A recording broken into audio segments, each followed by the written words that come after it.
The first Sunday in May. The day a community comes closer. The day statues spring to life. And the true hue of the Lilac City shines even brighter.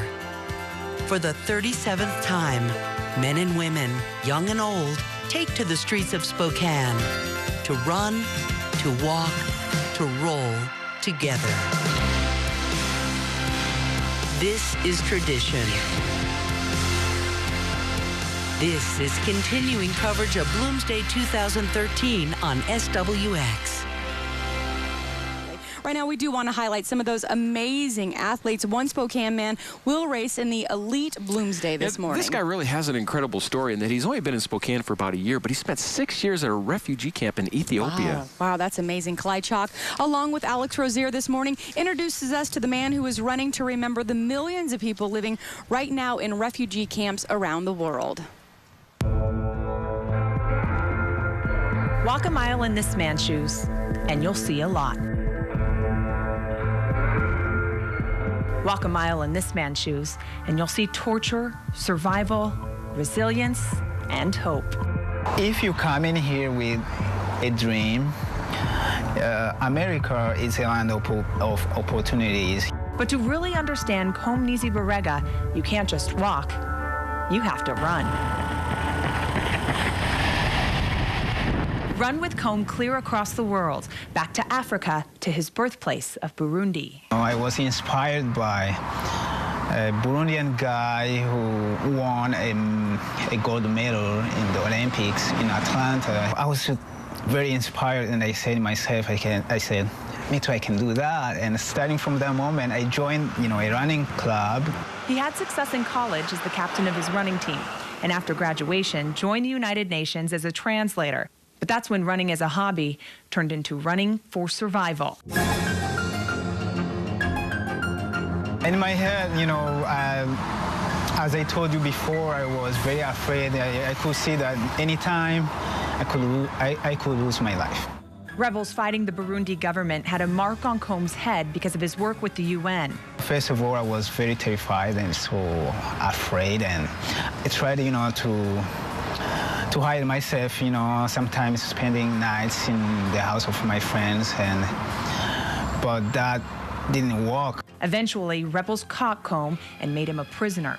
He didn't think he would survive. He lived through just unspeakable torture and situations that I just can't even imagine.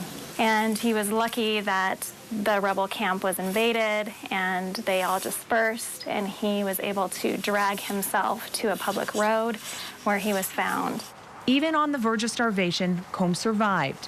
One foot in front of the other, Kom made his way to a refugee camp in Ethiopia. I had, a deep feeling deep inside of my heart of, losing hope. I could not see a bright future, and I could see all my dreams, dying. But despite all of the hardships, Kom was still running every morning in that refugee camp. It was really hard. Sometimes, I could get, some money and try to buy some used, shoes. 1 month turned into 6 years, and just as Kom accepted the idea of living the rest of his life in a refugee camp, he got word that his race wasn't over yet.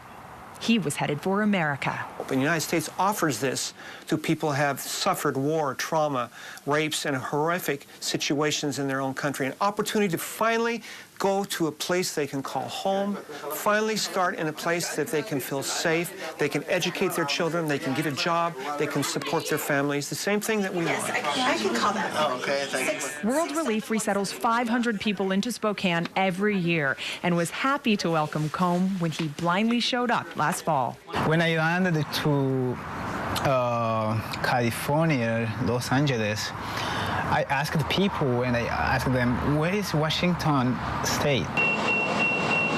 And once Kom landed here, he hit the ground running, working a graveyard shift at Walmart, catching the bus at 6:30 in downtown Spokane so that he can make it to the valley for his overnight shift. He's working hard and paying back the country that has given him so much. And he's leaving his footprint on hearts along the way. And every refugee comes with a backstory that we know is traumatic and hard, or they wouldn't be here as refugees. But COMB just emanated this hope and joy that really sort of took me back, because we're not used to seeing that kind of hope straight off the airplane. This Sunday, COMB will continue his race.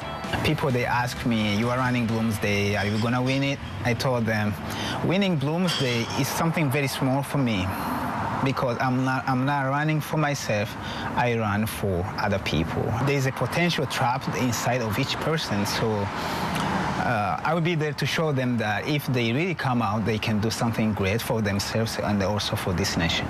He's running for the 15.7 billion refugees around the world, including thousands who have made Spokane their new home, just like him.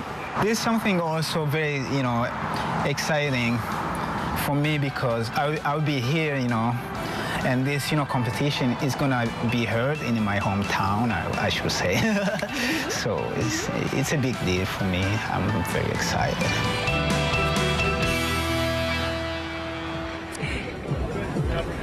And we are here several blocks away from the start line where COMB will get ready to begin his race. This is Mark Cadell, who introduced COMB to Spokane when he first got here. He's one of hundreds that come to Spokane every year. Yes, he is. World Relief resettles up to about 500 to 600 new refugees every year.